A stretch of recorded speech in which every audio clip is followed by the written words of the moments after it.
ಒಂದು ತಟ್ಟೆ ತುಂಬ ಮಾಂಸವನ್ನು ತುಂಬಿಕೊಂಡು ರಾಯರ ದರ್ಶನಕ್ಕೆ ಅಂತ ಹೋಗ್ತಾನೆ. ಮೇಲ್ಗಡೆ ಬಟ್ಟೆ ಮುಚ್ಚಿಟ್ಬಿಟ್ಟು ನೀವು ಫಲವನ್ನು ಸ್ವೀಕಾರ ಮಾಡಬೇಕು ಅಂತ ಹೇಳ್ತಾನೆ. ವಾಸ್ತವಿಕವಾಗಿ ಅದು ರಾಯರದ್ದೇ ಜಾಗ.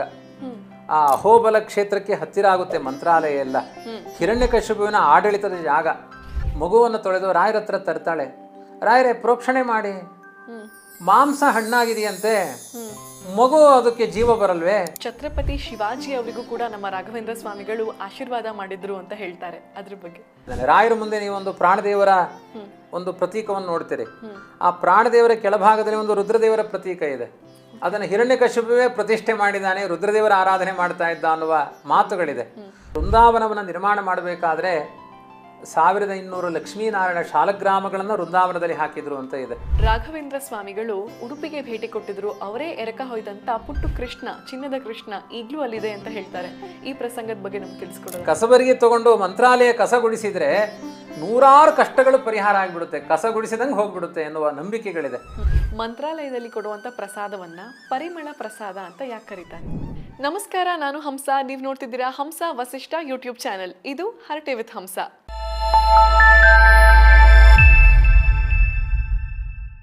ನಮ್ಮ ರಾಘವೇಂದ್ರ ಸ್ವಾಮಿಗಳು ಸಾಕಷ್ಟು ಪವಾಡಗಳನ್ನು ಮಾಡಿದ್ದಾರೆ.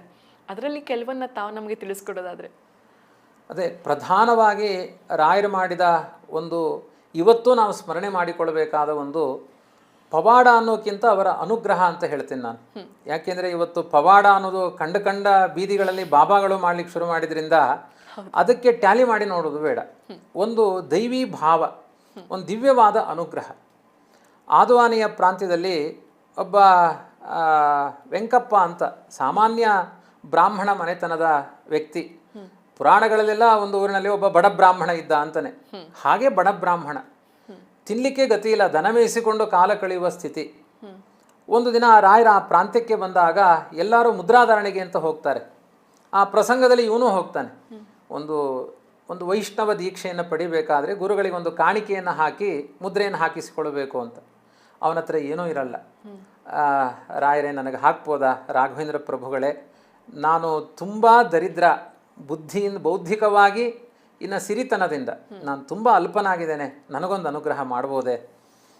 ಕಾಣಿಕೆ ಇಲ್ಲ ನನ್ನ ಹತ್ತಿರ. ರಾಯರು ಅವನಿಗೆ ಮುದ್ರಾಧಾರಣೆಗಳನ್ನು ಮಾಡಿ ಸಾವಿರಾರು ಜನರ ದಾರಿದ್ರ್ಯವನ್ನು ಪರಿಹಾರ ಮಾಡಿದವರು. ನನ್ನ ಅನುಗ್ರಹ ನಿನಗೆ ಯಾವಾಗಲೂ ಇರುತ್ತೆ, ಚೆನ್ನಾಗಿ ಹರಿನಾಮ ಸ್ಮರಣೆ ಮಾಡು, ನಿನ್ನ ಎಲ್ಲ ಕಷ್ಟಗಳನ್ನು ಭಗವಂತ ಪರಿಹಾರ ಮಾಡ್ತಾನೆ ಅಂತ ಒಂದು ಮಾತು. ದೊಡ್ಡವರ ಒಂದು ಮಾತು ಅವರ ಬದುಕಿಗೆ ಸಂಜೀವಿನಿ ಆಗಿ ಹೋಗುತ್ತೆ. ಕಾಲಾಂತರದಲ್ಲಿ ಈ ಕಥೆ ಎಲ್ಲಿ ತನಕ ಮುಂದುವರಿಯುತ್ತೆ ನೋಡಿ. ಆ ಪ್ರಾಂತ್ಯದಲ್ಲಿ ಆ ಭಾಗವನ್ನೆಲ್ಲ ಆಳುವ ಅವತ್ತಿನ ಕಾಲದ ಮುಸ್ಲಿಂ ದೊರೆಗಳು ಅವನ ಹೆಸರನ್ನು ಹೇಳ್ತಾರೆ. ನವಾಬ ಒಬ್ಬ ಸಿದ್ದಿ ಮಸೂದ್ ಖಾನ್ ಅಂತ. ಅವನು ಪ್ರಯಾಣ ಮಾಡಿಕೊಂಡು ಹೋಗ್ತಿರ್ತಾನೆ. ಈ ರಾಯರ ಅನುಗ್ರಹ ಪಡೆದ ವೆಂಕಣ್ಣ ಅವನ ದಾರಿಯಲ್ಲಿ ಹೋಗ್ತಿರ್ತಾನೆ. ಹೋಗಬೇಕಾದ್ರೆ ಅವನು ನಿಲ್ಲಿಸ್ತಾನೆ. ಅವನಿಗೆ ಆ ಸಮಯದಲ್ಲೇ ಒಂದು ಪತ್ರ ಬರುತ್ತೆ ದೂತರ ಮೂಲಕ. ಪತ್ರ ಓದಲಿಕ್ಕಲ್ಲಿ ಸುತ್ತಮುತ್ತ ಜನ ಯಾರೂ ಇಲ್ಲ, ಆ ಭಾಷೆ ಇವನಿಗೆ ಬರಲ್ಲ. ಆ ಪತ್ರ ಯಾವ ಭಾಷೆಯಲ್ಲಿ ಬರೆದಿದ್ದಾರೆ ಅಂದರೆ ಆ ದೂತರು ಬರೆದುಕೊಂಡು ತಂದಿರುವ ಪತ್ರ, ಆ ಪ್ರಾಂತ್ಯಕ್ಕೆ ಸಂಬಂಧಪಟ್ಟ ಪತ್ರಗಳು ಅವನಿಗೆ ಓದಲಿಕ್ಕೆ ಬರ್ತಾ ಇಲ್ಲ, ಆ ಭಾಷೆ ಗೊತ್ತಾಗ್ತಾ ಇಲ್ಲ. ಸುತ್ತಮುತ್ತ ಇದ್ದವ್ರಿಗೆ ಯಾರಿಗೂ ಗೊತ್ತಾಗಲಿಲ್ಲ. ಆದರೆ ಇವನಿಗೆ ಆ ಭಾಷೆ ಗೊತ್ತಿದೆ ಅಂತ ಅವನಿಗೆ ಅನ್ನಿಸ್ತು, ಸಿದ್ದಿ ಮಸೂದ್ ಖಾನಿಗೆ. ವೆಂಕಣ್ಣನ ಹಿಡ್ಕೊಂಡು ನೀನು ಓದು ಅದನ್ನು ಅಂತ ಅವನು ಹೇಳಿದ. ನಂಗೆ ಓದಲಿಕ್ಕೆ ಬರಲ್ಲ, ಬರೀಲಿಕ್ಕೆ ಬರಲ್ಲ, ಅದಕ್ಕೆ ದನ ಮೇಯಿಸ್ತಾ ಇದ್ದೀನಿ, ನನಗೆ ಆನೆ ಮೇಲೆ ಕೂಡಿಸಿದ್ನಂತೆ. ಇದೇನೋ ಒಂದು ಒಳ್ಳೆಯ ಜಯದ ಸಂಕೇತವಾದ ಪತ್ರ ಇರಬೇಕು, ಅದರಲ್ಲಿ ಏನಿದೆ ನೋಡು ಅಂತ. ಆನೆ ಮೇಲೆ ಕೂರಿಸ್ಬಿಟ್ಟು ಓದು ಅಂತ. ಹಿಂದೆ ಅನುಗ್ರಹ ಮಾಡಬೇಕಾದ್ರೆ ರಾಯರು ಹೇಳಿದರು, ನಿನಗೇನು ಕಷ್ಟ ಆದರೂ ನನ್ನನ್ನು ನೆನಪು ಮಾಡ್ಕೋ ಅಂತ. ರಾಯರ ಪಾದವನ್ನು ಸ್ಮರಣೆ ಮಾಡ್ತಾನೆ, ನಿರರ್ಗಳವಾಗಿ ಓದ್ತಾನೆ. ಯಾವ ಶತ್ರುಗಳ ಅತಿಕ್ರಮಣ ಮಾಡಿದ್ರು, ಅವನಿಗೆ ರಾಜ್ಯ ಲಾಭ ಹೇಗಾಗಿದೆ ಅಂತ, ಯಾವುದು ಅವನ ಬದುಕಿನಲ್ಲಿ ತುಂಬ ದೊಡ್ಡ ಟಾರ್ಗೆಟ್ ಇತ್ತು ಅದರಲ್ಲಿ ಜಯ ಸಿಕ್ಬಿಟ್ಟಿದೆ ಅವನಿಗೆ. ಅವನಿಗೆ ಪುತ್ರೋತ್ಸವಕ್ಕಿಂತ ಅಧಿಕವಾದ ಆನಂದ ಆಗುತ್ತೆ. ಅವನು ಹೇಳ್ತಾನೆ, ನಿನ್ನ ಆನೆಯಿಂದ ಕೆಳಗೆ ಇಳಿಯುವ ಹಾಗೆ ಇಲ್ಲ, ನೀನು ದಿವಾನ ವೆಂಕಣ್ಣ, ನನ್ನ ಆಸ್ಥಾನದ ದಿವಾನ ನೀನು. ಅವನಿಗೆ ರಾಜ್ಯ ಭೋಗ ಎಲ್ಲವೂ ವೈಭವದಿಂದ ಸಿಗುತ್ತೆ. ಆ ವೈಭವದ ಹಿನ್ನೆಲೆಯಲ್ಲಿ ಇವರು ರಾಘವೇಂದ್ರ ಸ್ವಾಮಿಗಳ ಸಂಚಾರಕ್ಕೆ ಹೋಗಿರ್ತಾರೆ. ಸಾಮಾನ್ಯ ಈ ತಮಿಳುನಾಡು ಪ್ರಾಂತ್ಯದಲ್ಲೇ ಸಂಚಾರ. ಅವರ ಜನ್ಮಭೂಮಿಯು ಅದು, ಕಾರ್ಯಕ್ಷೇತ್ರವೂ ಕೂಡ ಕುಂಭಕೋಣದ ಪ್ರಾಂತ್ಯ, ವಿದ್ವಾಂಸರು ಎಲ್ಲ ಅಲ್ಲೇ ಇರ್ತಾರೆ. ಎಲ್ಲ ಕಡೆ ಗೋದಾವರಿ ಗಂಗೆ ಎಲ್ಲ ಕಡೆ ಸಂಚಾರ ಮಾಡಿಕೊಂಡು ರಾಯರು ಬರುವ ನಿರೀಕ್ಷೆಯಲ್ಲಿ ಈ ದಿವಾನ ವೆಂಕಣ್ಣ ಕಾಯ್ತಿರ್ತಾನೆ. ಯಾವಾಗಲೂ ಅವನ ರಾಜನ ಮುಂದೆ ಸಿದ್ದಿ ಮಸೂದ್ ಖಾನ್ ಹತ್ರ ಹೋಗಿ ಹೇಳೋದು, ಎಲ್ಲ ನಮ್ಮ ರಾಯರ ಪವಾಡ, ಎಲ್ಲ ನಮ್ಮ ರಾಯರ ಮಹಿಮೆ, ಏನಾದರೂ ರಾಯರು ಅನ್ನೋದು. ಅದು ಯಾರು ಗುರುಗಳ ಹೆಸರು ಹೇಳ್ತೀಯೋ ಮಾರಾಯ ನೀನು ಅಂತ ಅವನು ಕೇಳೋದು. ಅವನು ಏನು ಹೇಳಿದ್ರು ಸತ್ಯ ಆಗ್ತಾ ಇತ್ತು. ಇದು ಸ್ವಾರಸ್ಯ ನೋಡಿ. ಅಂದರೆ ರಾಯರು ಹೇಳಿದ್ದು ಸತ್ಯ ಆಗುತ್ತೆ ಅಲ್ಲ, ರಾಯರ ಅನುಗ್ರಹ ಆದ ಮೇಲೆ ದಿವಾನ ವೆಂಕಣ್ಣ ಏನು ಹೇಳಿದ್ರು ಸಿದ್ದಿ ಮಸೂದ್ ಖಾನ್ಗೆ ಅದು ಸತ್ಯ ಆಗ್ತಾ ಇತ್ತು. ಆದ್ರಿಂದ ಅವನಿಗೆ ತುಂಬಾ ರೋಮಾಂಚನ ಆಗುತ್ತೆ. ಒಂದು ದಿನ ರಾಯರ ಆ ಪ್ರಾಂತ್ಯಕ್ಕೆ ಬರ್ತಿದ್ದಾರೆ ಅಂತ ಗೊತ್ತಾದಾಗ ಅವನು ತನ್ನ ಮನೆಗೆ ಕರೆಸಿ, ದಿವಾನ ವೆಂಕಣ್ಣ ಈಗ ಸಂಪತ್ತಿದೆ, ರಾಯರಿಗೆ ಅವತ್ತು ಕಾಣಿಕೆ ಹಾಕದೇನೆ ದೀಕ್ಷೆ ತಗೊಂಡವನು, ಹಾಗಾಗಿ ಇವಾಗ ಯಥೇಷ್ಟ ಸಂಪತ್ತಿದೆ, ರಾಯರನ್ನ ಕರೆಸಿ ವೈಭವ ಮಾಡಬೇಕು ಅಂತ ತುಂಬ ದೊಡ್ಡ ಸಂಕಲ್ಪ ಮಾಡಿ ರಾಜನಿಗೂ ಎಲ್ಲ ಹೇಳ್ತಾನೆ, ನಮ್ಮ ಮನೆಯಲ್ಲಿ ರಾಯರು ಬರ್ತಾ ಇದ್ದಾರೆ ಅಂತ. ಆ ಸಮಯದಲ್ಲಿ ರಾಜನಿಗೆ ಇವನೇನು ಇಷ್ಟು ಭಾವುಕನಾಗ್ತಾ ಇದ್ದಾನೆ ಅಂತ. ಈ ಇವತ್ತಿನ ಯುಗದಲ್ಲಿ ಯಾರೂ ಅಷ್ಟು ಬೇಗ ಭಾವುಕರಾಗಲ್ಲ, ಎಲ್ಲ ವಿಚಾರವಾದಿಗಳು. ಅವನು ವಿಚಾರ ಮಾಡ್ತಾನೆ, ಕೊನೆಗೆ ರಾಯರ ಸಂದರ್ಶನಕ್ಕೆ ನಾನು ಬರ್ತೀನಿ ಅಂತ ಒಪ್ಪಿಕೊಳ್ತಾನೆ, ಸಹೃದಯನಾಗಿರ್ತಾನೆ. ಆದರೂ ಒಂದು ಮನಸ್ಸಿನಲ್ಲಿ ಪರೀಕ್ಷೆ ಮಾಡುವ ಬುದ್ಧಿ. ಹಾಗಾಗಿ ಒಂದು ತಟ್ಟೆ ತುಂಬ ಮಾಂಸವನ್ನು ತುಂಬಿಕೊಂಡು ರಾಯರ ದರ್ಶನಕ್ಕೆ ಅಂತ ಹೋಗ್ತಾನೆ. ಮೇಲ್ಗಡೆ ಬಟ್ಟೆ ಮುಚ್ಚಿಟ್ಬಿಟ್ಟು ನೀವು ಫಲವನ್ನು ಸ್ವೀಕಾರ ಮಾಡಬೇಕು ಅಂತ ಹೇಳ್ತಾನೆ. ಅಂದರೆ ಮಾಂಸ ತಂದಿರ್ತಾನೆ. ಅವನ ದೃಷ್ಟಿಯಲ್ಲಿ ಏನು ಅಂದರೆ ಇದು ನಮ್ಮ ಸಂಪ್ರದಾಯ, ನಿಮಗೆ ಹಣ್ಣಿಡಬೇಕು, ನಮಗೆ ಮಾಂಸವೇ ಇಡಬೇಕು ಗುರುಗಳಿಗೆ ಅಂತ ಅವನ ಭಾವ. ಹಾಗಾಗಿ ಇಡ್ತಾನೆ. ರಾಯರು ದಿವ್ಯ ಜ್ಞಾನಿಗಳು, ಅವರಿಗೆ ಗೊತ್ತಾಗುತ್ತೆ. ಶಂಖೋದಕ ಪ್ರೋಕ್ಷಣೆ ಮಾಡ್ತಾರೆ, ನೀರನ್ನು ಪ್ರೋಕ್ಷಣೆ ಮಾಡ್ತಾರೆ. ಆ ಬಟ್ಟೆ ತೆಗೆದು ನೋಡಿದರೆ ಭೋಜ್ಯವಾದ ಫಲವಸ್ತುಗಳಾಗಿರುತ್ತೆ ಅದು. ಇದು ಸಾಮಾನ್ಯವಾದ ಮಹಿಮೆ ಇಲ್ಲ. ಇಂತಹ ಪವಾಡಗಳನ್ನು, ಇದನ್ನು ಪವಾಡ ಅಂತ ಕರಿಬಾರದು. ಇದೊಂದು ಅತೀಂದ್ರಿಯವಾದ ಶಕ್ತಿ, ಭಗವದ್ ಅನುಗ್ರಹ. ಯಾಕೆಂದ್ರೆ ಇದನ್ನು ಅನ್ಯಥಾ ಕರ್ತುಂ ಸಾಮರ್ಥ್ಯ ಅಂತಾರೆ. ವಿಷವನ್ನ ಅಮೃತ ಮಾಡಿ ಪಾನ ಮಾಡಿದ್ರು ವಾಯುದೇವರು ಅನ್ನುವ ಕಥೆ ಇದೆ. ವಾಯುದೇವರ ದಿವ್ಯವಾದ ಸನ್ನಿಧಾನ ರಾಘವೇಂದ್ರ ಸ್ವಾಮಿಗಳಲ್ಲಿ ಇರೋದ್ರಿಂದ ಪ್ರಹ್ಲಾದೋ ನಿತ್ಯ ಭಕ್ತಿಮಾನ್ ಅಂತ ಸ್ತೋತ್ರ ಇದೆ. ಅಂದರೆ ವಾಯುದೇವರ ಸನ್ನಿಧಾನವೇ ರಾಯರಲ್ಲಿ ತುಂಬಿಕೊಂಡಿದೆ. ಹಾಗಾಗಿ ಅದನ್ನು ಏನು ಬೇಕಾದರೂ ಮಾಡ್ಬೋದು. ರಾಜನನ್ನ ಆಳನ್ನಾಗಿ ಮಾಡ್ಬೋದು, ಆಳನ್ನ ಅರಸನನ್ನಾಗಿ ಮಾಡ್ಬೋದು. ಅಂತಹ ಶಕ್ತಿ ಅವರಲ್ಲಿದೆ. ಎರಡು ಪವಾಡವೂ ಇಲ್ಲೇ ನಡೆಯುತ್ತೆ ನೋಡಿ. ಅವನ ಆಳು ಈಗ ದಿವಾನ ವೆಂಕಣ್ಣ, ಅರಸನ ಸ್ಥಾನ ಅವನಿಗೆ. ಈಗ ಇದು ಮಾಂಸ, ಅದೆಲ್ಲ ಹಣ್ಣಾಗಿ. ಇಂಥ ಒಂದು ಅದ್ಭುತವಾದ ಶಕ್ತಿ, ಇಂತಹದ್ದು ಒಂದಲ್ಲ ಅನೇಕ ಪವಾಡಗಳು ರಾಯರ ಮಹಿಮೆಗಳು ನಡೆದಿದೆ. ಕಾಲಾಂತರದಲ್ಲಿ ಇದೇ ವೆಂಕಣ್ಣ ದಿವಾನನೇ ರಾಜ ಹೇಳ್ತಾನೆ, ರಾಯರಿಗೆ ಏನಾದರೂ ನಾನು ದಾನ ಮಾಡಬೇಕು ಅಂತ ಹೇಳಿದಾಗ ನೀವು ಕೇಳ್ಕೊಳ್ಳಿ, ಒಳ್ಳೊಳ್ಳೆ ದೇಶಗಳನ್ನು ಗ್ರಾಮಗಳನ್ನು ತೋರಿಸಿ ಹೇಳ್ತಾರೆ, ಇಲ್ಲ ಇಲ್ಲ ನನಗೆ ಆ ತುಂಗಭದ್ರಾ ನದಿಯ ತೀರದ ಮಂಚಾಲಮ್ಮನ ಕ್ಷೇತ್ರವೇ ನನಗೆ ಅದು ಕಾರ್ಯಕ್ಷೇತ್ರ ಆಗಬೇಕು, ಅದನ್ನು ನೀನು ಪತ್ರ ಮಾಡಿಕೊಡು. ನಾವು ಸನ್ಯಾಸಿಗಳು ಅದನ್ನೂ ಕೇಳಬಾರ್ದು, ನದಿ ಇರೋದ್ರಿಂದ ಅದನ್ನು ಬಯಸ್ತೇವೆ. ಋಷಿ ಮುನಿಗಳು ಸನ್ಯಾಸಿಗಳೆಲ್ಲ ನದಿಯನ್ನು ಬಯಸಬೇಕು, ಆ ದೃಷ್ಟಿಯಿಂದ ನದಿ ತೀರವನ್ನು ಬಯಸ್ತಾ ಇದ್ದೇನೆ, ಅದನ್ನು ಕೊಡು ಅಂತ. ಅದನ್ನು ಯಾಕೆ, ಅದು ಬರಡು ಭೂಮಿ, ಅದು ಬೇಡ ಅಂತ ಅವನು ನಿರಾಕರಿಸ್ತಾನೆ ಅವನು. ಅಂದರೆ ಇವತ್ತು ಕೆಲವರು ಹೇಳ್ತಾರೆ ಅದೆಲ್ಲ ಅವರು ಕೊಟ್ಟಿದ್ದಾರೆ ಇವರು ಕೊಟ್ಟಿದ್ದಾರೆ ಅಂತ. ಅದನ್ನೇ ಯಾಕೆ ಬಯಸಿದ್ರು ಅಂದರೆ ವಾಸ್ತವಿಕವಾಗಿ ಅದು ರಾಯರದ್ದೇ ಜಾಗ. ಆ ಅಹೋಬಲ ಕ್ಷೇತ್ರಕ್ಕೆ ಹತ್ತಿರ ಆಗುತ್ತೆ ಮಂತ್ರಾಲಯ ಎಲ್ಲ. ಹಿರಣ್ಯಕಶಿಪುವಿನ ಆಡಳಿತದ ಜಾಗ, ಹಿರಣ್ಯಕಶಿಪುವಿನ ಮಗ ಪ್ರಹ್ಲಾದ. ಹಾಗಾಗಿ ಅವರಲ್ಲಿ ಇದ್ದ ಜಾಗ, ಅದರ ಮಹಿಮೆ ಎಲ್ಲ ಗೊತ್ತು. ಆದ್ರಿಂದ ನಮ್ಮ ಜಾಗ ನನಗೆ ಕೊಡು, ನೀನೇನು ಕೊಡ್ತಿ ಅಂತ ಅಷ್ಟೇ. ಈ ಅಭಿಪ್ರಾಯದಲ್ಲಿ ರಾಯರ ಜಾಗವನ್ನು ಪಡಿತಾರೆ. ಇವತ್ತದೇ ಮಂತ್ರಾಲಯ ಆಗಿ ಮುಂದಿನ ತನಕ ಕತೆ ಹೇಳಿದ್ದೀನಿ. ಇದೊಂದು ಈ ಏನು ದಿವಾನ ವೆಂಕಣ್ಣನ ಕತೆ ಹಿನ್ನೆಲೆಯಲ್ಲೇ ಹೆಣಕೊಂಡು ಹೋಗುತ್ತೆ ಈ ಕಥೆಗಳೆಲ್ಲ. ಮುಂದೆ ಕಿರೀಟಗಿರಿ ಗ್ರಾಮದಲ್ಲಿ ಒಂದು ಮಗುವನ್ನ ಬದುಕಿಸಿದರ ಬಗ್ಗೆ ಒಂದು ಕಥೆ ಇದೆ ಅಂತ ಕೇಳಿದ್ವಿ, ಅದ್ರ ಬಗ್ಗೆ ಹೇಳೋದಾದ್ರೆ? ಅದೇ, ಒಬ್ಬ ಬ್ರಾಹ್ಮಣನ ಮನೆ ದೇಸಾಯಿ, ತುಂಬಾ ಶ್ರೀಮಂತ. ಒಂದು ಒಳ್ಳೆಯ ರಾಘವೇಂದ್ರ ಸ್ವಾಮಿಗಳ ಮಹಿಮೆಗಳು ಸಾಕಷ್ಟು ಜನಗಳಿಗೆ ಅರ್ಥವತ್ತಾಗಿ ಮನಸ್ಸಿಗೆ ಬಂದಿತ್ತು. ಕರೆದು ವೈಭವ ಮಾಡಬೇಕು ಅಂತ ಗ್ರಾಮದವರನ್ನೆಲ್ಲ ಕರೆದು, ಅಂದರೆ ರಾಯರ ಮಹಿಮೆ ನೋಡಿ, ಒಂದು ಸ್ವಾಮಿಗಳು ಬಂದರು ಅಂದರೆ ಅವ್ರವ್ರ ಮನೆಯವರೇ ಕೂಡ ಹಾಕ್ಕೊಂಡು ಒಂದು ಭರ್ಜರಿ ಭೋಜನ ಮಾಡಿ ಹೋಗೋದಲ್ಲ. ಅವನು ಮಾವಿನ ಹಣ್ಣಿನ ರಸಾಯ ಮಾಡಿಸಿದಂತೆ ದೊಡ್ಡ ಕಡಾಯಿ, ಎಷ್ಟು ಅಂದರೆ ಅವಗಾಹನ ಸ್ನಾನ ಮಾಡ್ಬೋದು, ಮುಳುಗುವಷ್ಟು ರಸಾಯನ. ಅಂದರೆ ಗ್ರಾಮದವರಿಗೆಲ್ಲ ಔತಣ ಇತ್ತು ಅಂತ ಅರ್ಥ. ರಾಯರೆಂದರೆ ಅಷ್ಟು ದೊಡ್ಡ ಔದಾರ್ಯದ ಒಂದು ಸಂಕೇತ ಅದು. ಅಷ್ಟು ವೈಭವ ಮಾಡಿದರು. ಅವನಿಗೆ ಒಂದೇ ಒಂದು ಮಗು, ಅಪರೂಪದಲ್ಲಿ ಭಗವದ್ ಅನುಗ್ರಹದಿಂದ ಹುಟ್ಟಿದ ಮಗು. ಆ ಕಡೆ ಪೂಜೆ ನಡೀತಾ ಇದೆ, ಈ ಮಗುವಿಗೆ ಮಾವಿನ ಹಣ್ಣಿನ ಶೀಕರಣೆ ತಿನ್ನಬೇಕು ಅನ್ನುವ ಆಕಾಂಕ್ಷೆ ಹುಟ್ಟಿತು. ಅದನ್ನು ನಮ್ಮ ಸ್ವಾಮಿಗಳು, ಗುರುಗಳು ಪೇಜಾವರ ಸ್ವಾಮಿಗಳು ಹೇಳ್ತಾ ಇದ್ರು, ಸ್ವಲ್ಪ 1 ಸ್ಪೂನು 2 ಸ್ಪೂನು ತಿಂದರೆ ಚೆನ್ನಾಗಿರುತ್ತೆ, ಅದರ ಆ ಕಡಾಯಿ ಒಳಗೆ ಮುಳುಗುತ್ತೀನಿ ಎನ್ನುವ ಆಸೆ ಹುಟ್ಟಿದ್ದು ತಪ್ಪು.